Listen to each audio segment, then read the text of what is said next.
Hello, this is my mitered square blanket with baubles, and I'm knitting it out of Bella Chenille Multi and Bella Chenille Solid Color as well.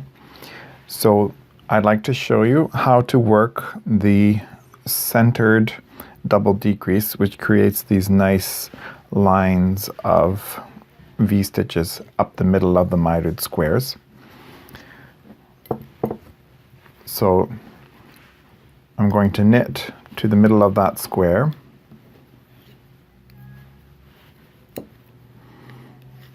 I should say the middle of the row.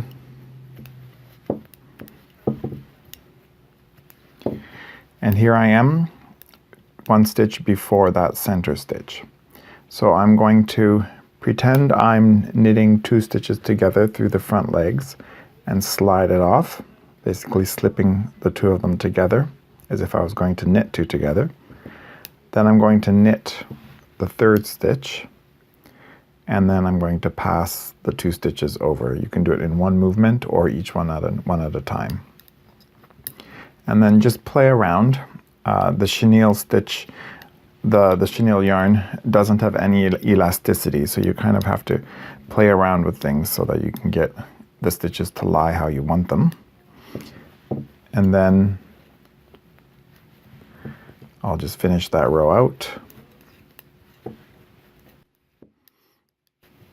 And there's the center stitch. Now, to make sure that that centered stitch looks like a row of V's or a column of stockinette, basically you need to purl that stitch when you get to the center stitch. With mitered squares, I always work with odd numbers of stitches.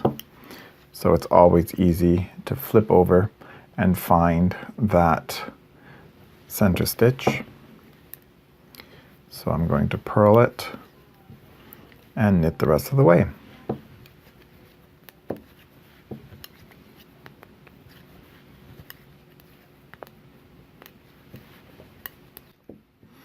Okay, I'm knitting this on 7mm needles, which is also a US 10.75.